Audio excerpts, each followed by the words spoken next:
This is Lotte Reiniger, the unsung heroine of early animation. This amazing woman pioneered early filming techniques in Germany, but her achievements remain largely unknown. As a child, Lotte was fascinated with silhouette puppetry. She cut a hole in her dining table, snipped perfect puppets out of paper, and turned her house into an animation studio. She had a very distinct style and filmed the puppets having great adventures. Her early work got her accepted to an exclusive group of artists, where she met her future husband and creative partner, Carl Koch. It was Lotte Reiniger who invented the first multiplane camera in 1923. This groundbreaking filming technique involved layering sheets of glass underneath the camera to give the illusion of depth. She used her multiplane camera to create the first animated feature film in colour, The Magical and Hypnotic Adventures of Prince Ahmed, in 1926. This innovative new technique was studied closely by Walt Disney. He then made a more sophisticated multiplane camera, which he patented as his own studio's invention. Disney released his first feature film, Snow White and the Seven Dwarfs, in 1937, over a decade later. Due to the power and influence of Hollywood, it's widely believed that Snow White is the first animated feature, but it's not true. When Hitler and the Nazis took power in Germany, Lotte and her husband fled the country. They continued to make films with anti-fascist undertones, dotting between different countries until their visas ran out. When they were forced to return to Germany, she had to make films for the Nazis to survive. Eventually, when the war was finally over, Lotte settled in London. She loved animating fairy tales for children, like this brilliant adaptation of Thumbelina. She spent the rest of her life making over 40 beautiful animated films. When Lotte Reiniger died in 1981, her genius was still little known. Overshadowed by the fame that Disney enjoyed, it seemed her achievements had been written out of history. If you look carefully, many secret homages to her work can be found in modern films by people who know the truth.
der Vogelfänger bin ich ja stets lustig, heißer Hopsasa. Ich Vogelfänger bin bekannt, bei alt und jung im ganzen Land. Weiß mit dem Locken umzugehen und mich auf Pfeifen zu verstehen. Drum kann ich froh und lustig sein, denn alle Vögel sind ja mein.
Ein Mädchen oder Wagen wünscht Papageno sie.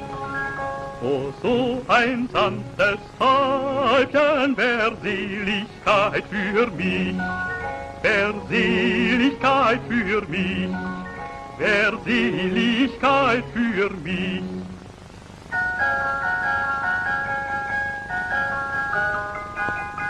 Dann schmeckte mir Trinken und Essen, dann könnt ich mit Fürsten mich messen, des Lebens als Weiser mich freuen und wie im Elysium sein. Dann könnt ich mit Fürsten mich messen, des Lebens als Weiser mich freuen und wie im Elysium sein. Im Elysium sein, im Elysium sein.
Papagena, Papagena, Papagena.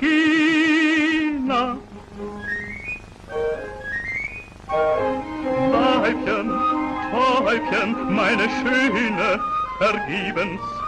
Ach, sie ist verloren, ich bin zum Unglück schon geboren. Sie ist umsonst, es ist vergebens, müde bin ich meines Lebens. Papageno frisch hinauf, ende deinen Lebenslauf.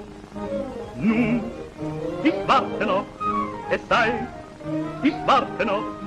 Nun, es sei, wie es man zählet, 1, 2, 3. 1, 2, 3. Nun wohlan, es bleibt dabei.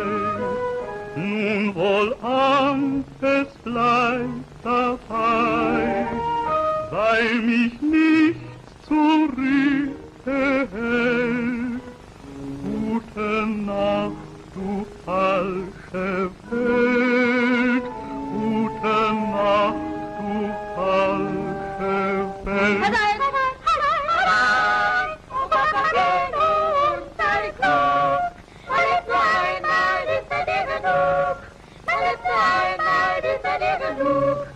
Ihr habt gut reden, habt gut scherzen, doch brennt es euch wie mich im Herzen. Ihr würdet auch nach Mädchen gehen, ihr würdet auch nach Mädchen gehen. Du wirst deine Mädchen bringen, die suchen Mädchen zu dir bringen. Ich narr vergaß der Zauberdinge, ich narr vergaß der Zauberdinge.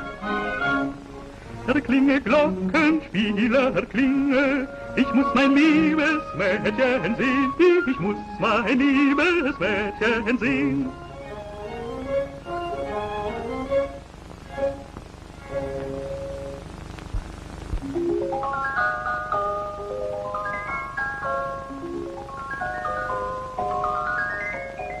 Klinget, Glöckchen, klinget, schafft mein Mädchen her. Klinget, Glöckchen, klinget, bringt mein Weibchen her. Bringt sie her, mein Mädchen her, mein Weibchen her.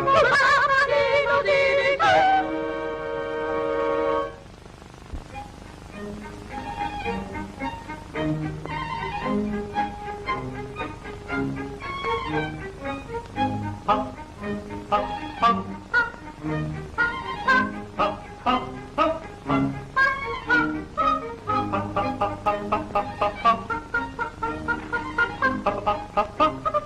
Papagena, bist du mir nun ganz gegeben? Was ich nicht dir ganz ergeben, Nun so sei mein liebes Weibchen, nur sei mein Herzenskreuzchen. mein liebes Weibchen, mein liebes Weibchen.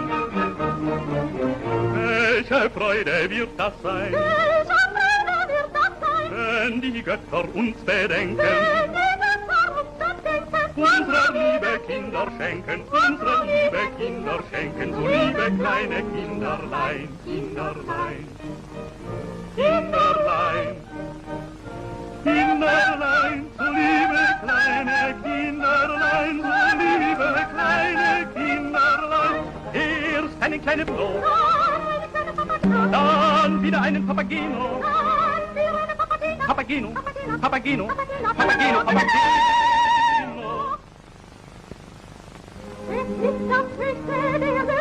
Es ist das höchste der Gefühle. Papageno, Papageno, Papageno, der Eltern Segen werden sein. Papageno, Papageno, Papageno, der Eltern Segen werden sein.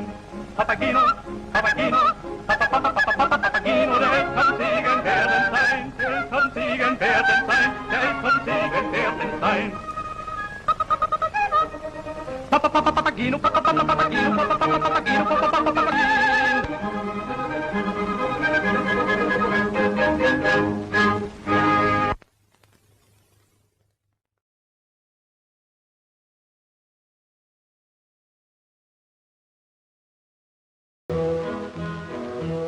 Dr. Dolittle and his pets are in Africa.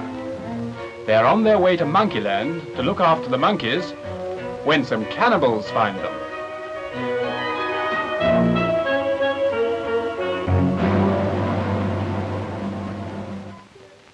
Will they be friendly?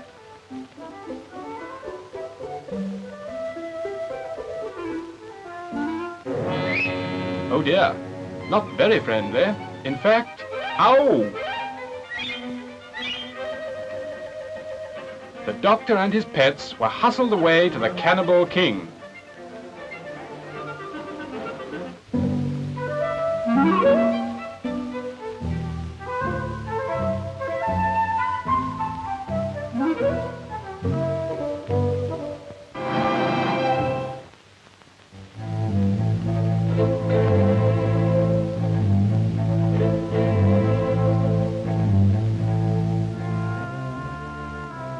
And now they're in prison. However can they get out of here?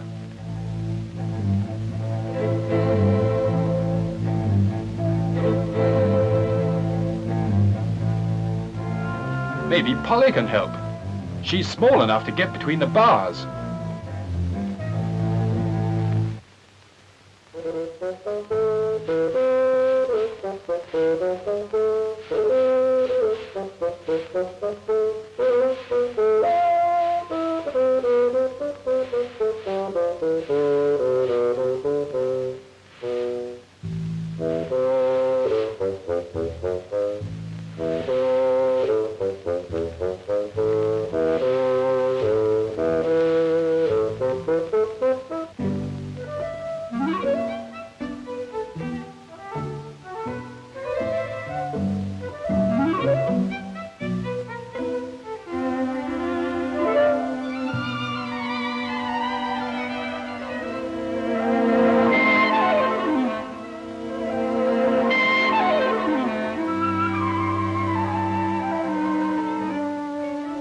Here comes the son of the cannibal king. He's a great tennis player, but Polly can play him any day.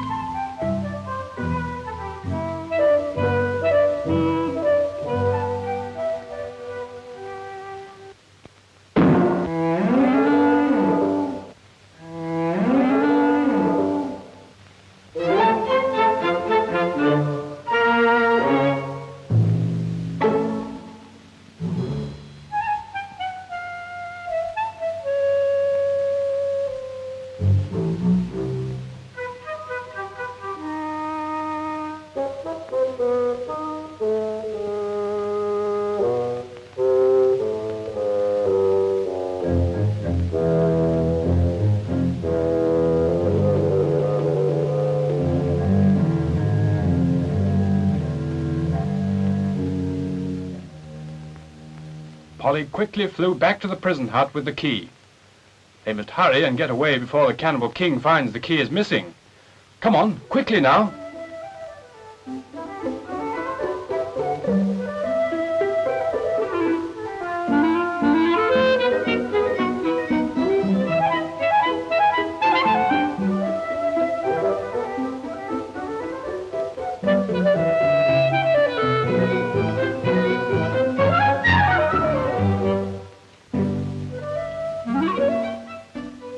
But now the king has discovered that Dr. Dolittle and his pets have escaped, and he runs to give the alarm and summon all the cannibals to chase after them.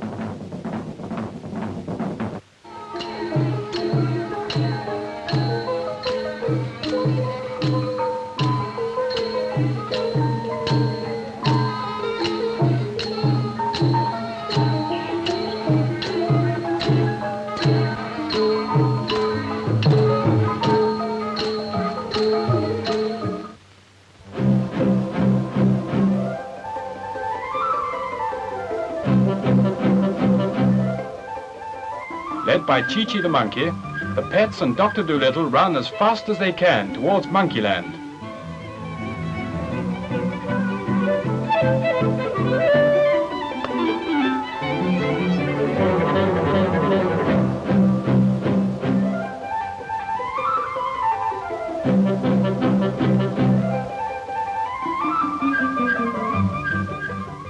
But poor little Gub-Gub the pig can't run as fast as the others. What can he do? If he waits here, the cannibals will get him.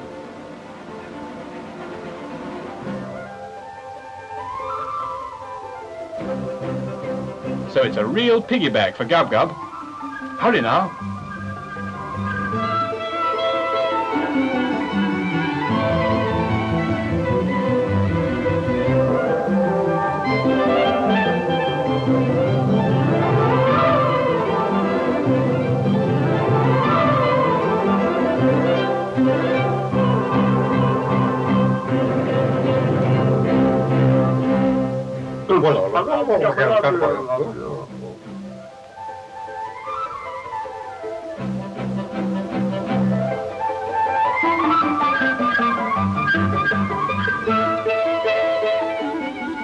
They are very near Monkeyland, and now the monkeys run to help them.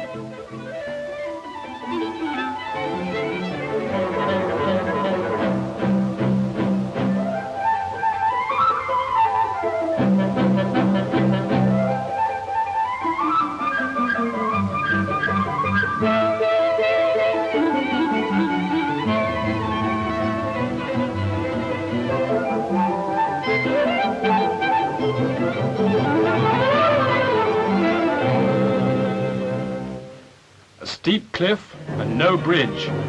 How on earth can they get across?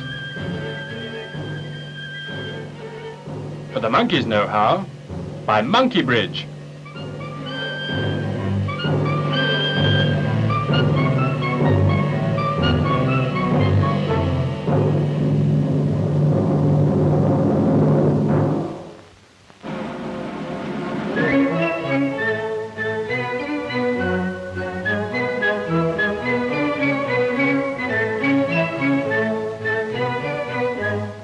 At last, they're safe from the cannibals. Safe in Monkeyland.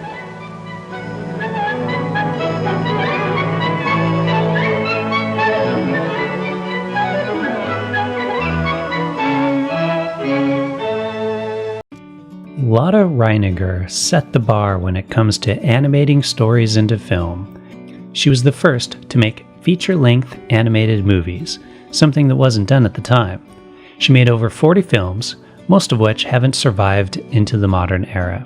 And she did all this in the early 1900s using a technique called silhouette animation. Charlotte Lotte Reiniger was born Charlotte Elizabeth Eleanor Reiniger in Berlin, Germany on June 2nd, 1899, to parents Carl and Eleanor. As a child, she showed an early interest in art. She would create silhouettes out of paper.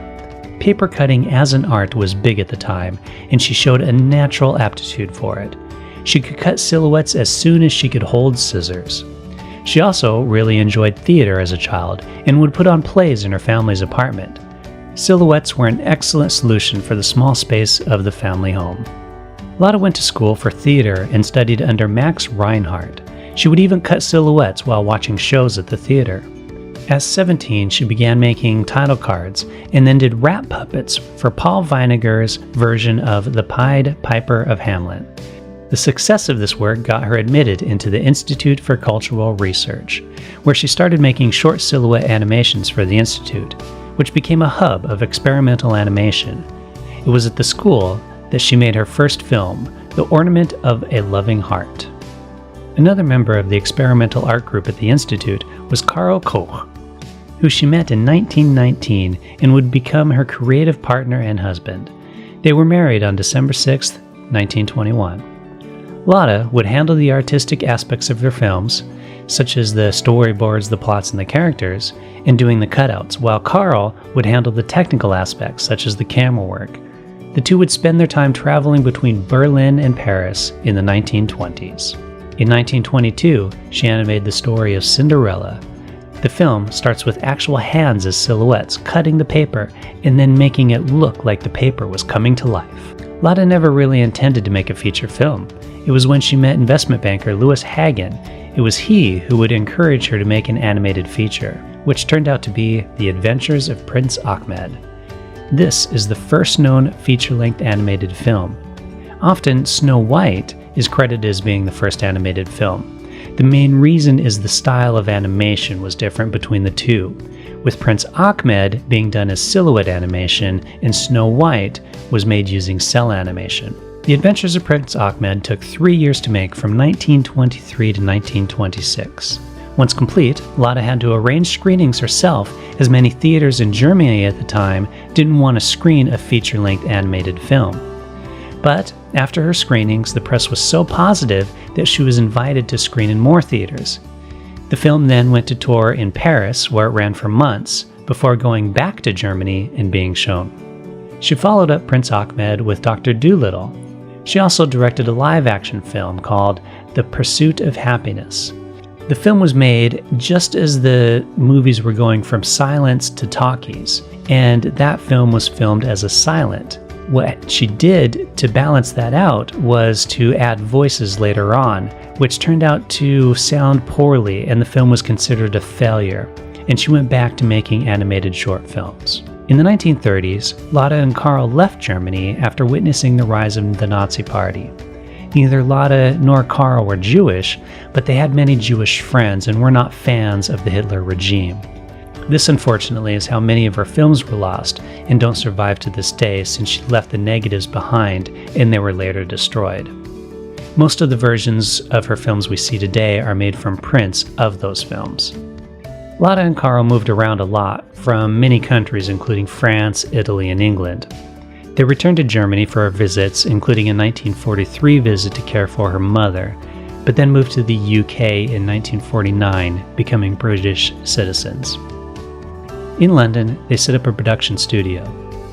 They partnered with Louis Hagen Jr., the son of the man who funded her first film, Prince Ahmed.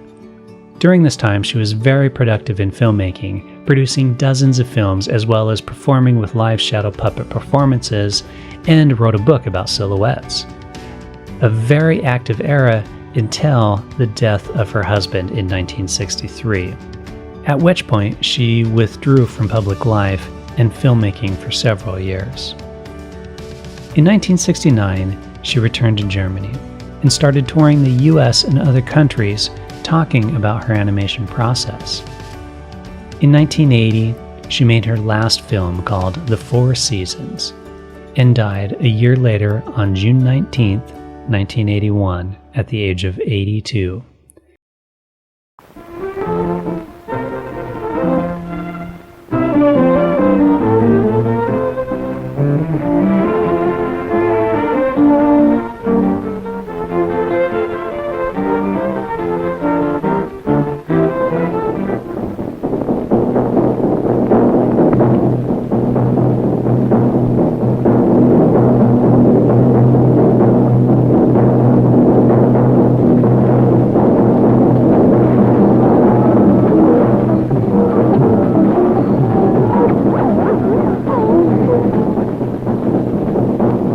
Adventures of Prince Ahmed was the first full-length animated film in the history of the cinema. It was made by Lotte Reiniger between 1923 and 26 in Potsdam, Germany. For the past 20 years or so, she has been working in her studios in Barnet. Here she has produced one after another for unique silhouette films, the technique of which she was the pioneer.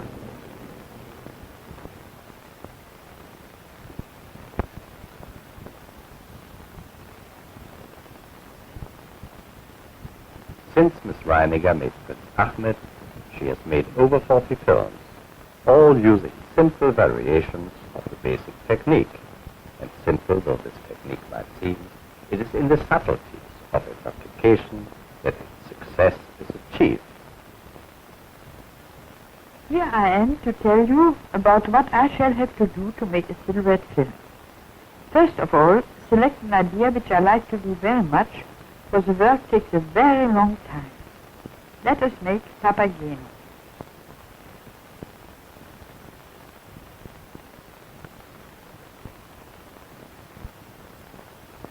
The chosen character, Papageno, has first to be fitted into the story, and for this, various sets and figures are designed.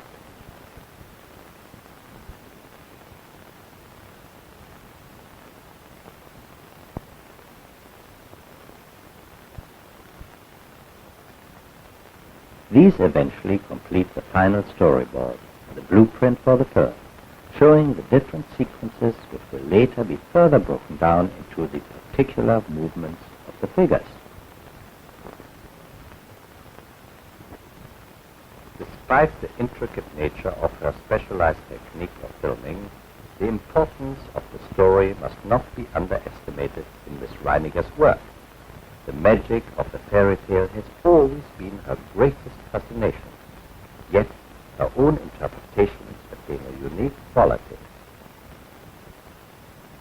Once it is decided how Papageno will look, Miss Reiniger can begin to cut out the figure. First his head with its feathery headdress, for Papageno is a bird catcher and must look like a bird in order to carry out his profession. The original film of Papageno, taken from the sequence in Mozart's opera she made in 1935, the figures she cuts out and constructs were originally inspired by the puppets used in traditional Eastern shadow theaters, of which the silhouette film is the logical conclusion. And nowadays, much of her time is devoted to staging shadow theater plays. Yet it is remarkable how little the technique has changed. The materials, the black cardboard, the scissors remain the same as for her earliest films, the first of which she made in 1917. And then the whole figure and his costume are cut out in individual sections. The number of separate pieces does of course depend on the amount of movement that is required of the figure. Papageno, being a particularly important character, has particularly complex construction. First, small holes are pierced in relevant points.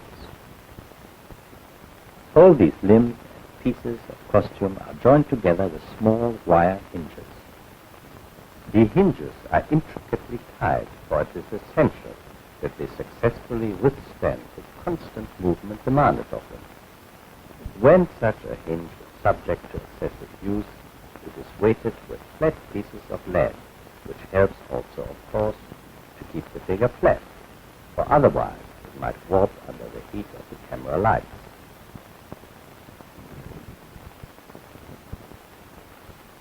And then the whole figure is rolled out flat. Despite the speed of their construction, Miss Reiniger will continue to have a strange affection for each of her figures, an understandable affection, for in their flexibility they have almost human characteristics of movement.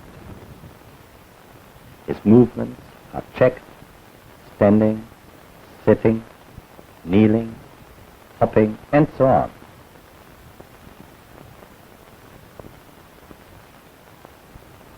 Now he can be filmed, and for this he must be placed on the animation table. This is the trick table.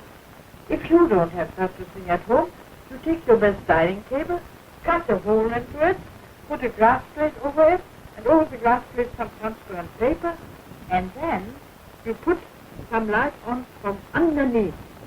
And when you switch the other light in the room out, then you see this joy that your figure now is a real silhouette.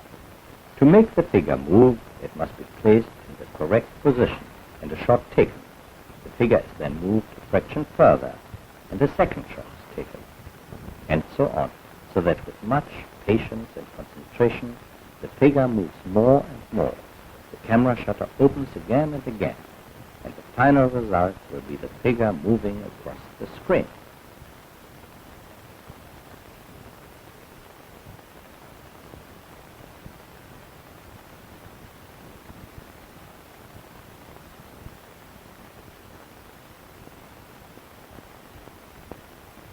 There is, of course, a great deal more to it than this. For example, among the specialized techniques which may have to be employed is the possibility of the figure turning. Moving, as seen before, it is first necessary to mark his position.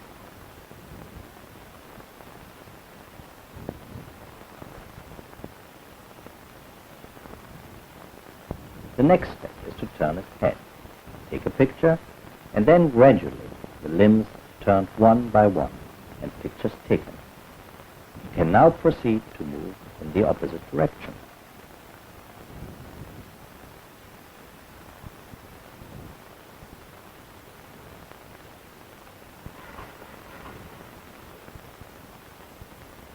Alternatively, one can cheat a little by turning the figure as another figure passes in front of him.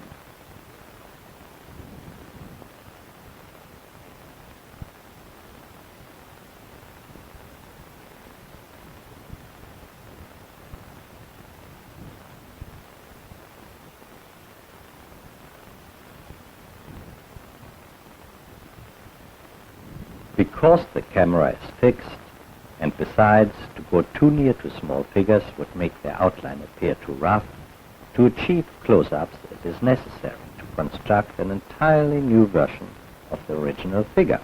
In this way, the expression of the figure may be altered in close-up. As this is a profile art, the action is composed so that the effects of distance or depth are avoided to maintain a purity of style. But these magical figures must sometimes come into the picture from nowhere. For this effect, the shape of the figure must be repeated in numerous different sizes, all numbered. Starting with nothing, the smallest of the figures is placed on the set, the shot taken, and the next in the series put in its place. Gradually, the figure will reach its destination and appear full size on the screen. This effect can be used for all kinds of transformations and appearances.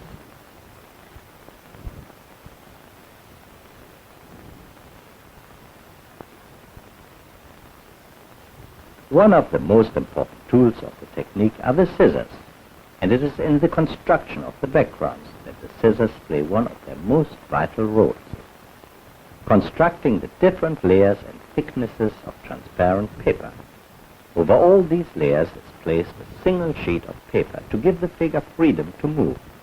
And for the clouds and water, a second glass plate is used so that these can appear slightly out of focus.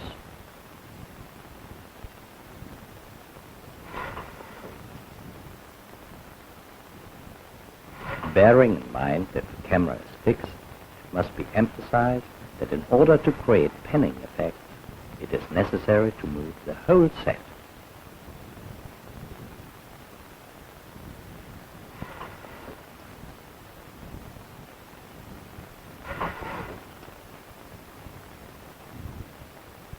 Each movement is charted on a rule so that the movement of the set is coordinated with that of the figure.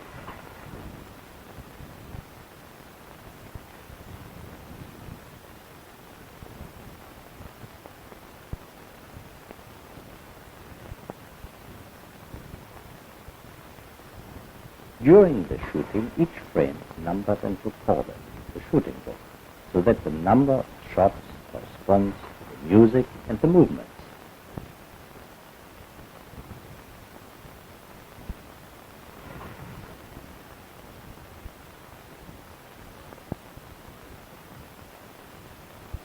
Or, if the action is fitted to the music like a ballet, with the sound recorded beforehand, then from the score a particular number of shots accords to the length of each bar.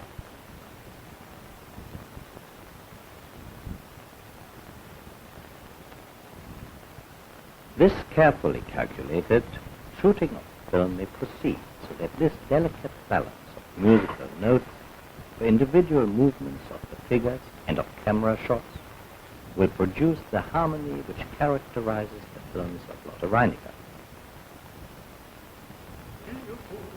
Fänger bin ich ja nicht nur, ich heiße Hauptsache, ich Vogelfänger bin bekannt, bei Alt und Jung im ganzen Land. Weiß mit ihm locken umzugehen und mich auf Pfeifen zu verstehen.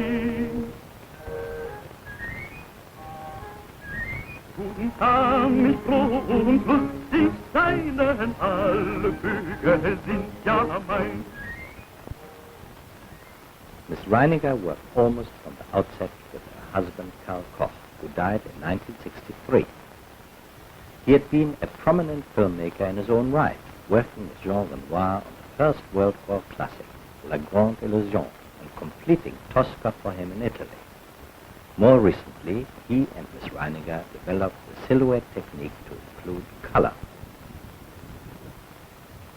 The construction of colored figures is much the same as that of the silhouette, but they are dressed up with colored paper above, the hinges hidden beneath.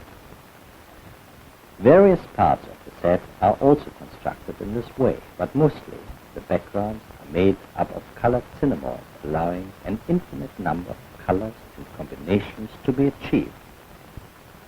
The cinemide background is covered by a layer of frost, matte colorless cinemoid, which saves the figures being caught in the background and also gives a unison to the otherwise rather sharp outlines.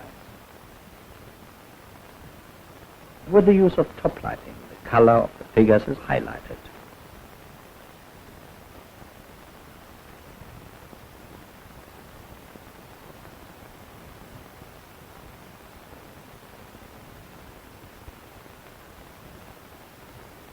Lit from below, the effect is that of silhouette with colored backgrounds, an effect used in several Reiniger films.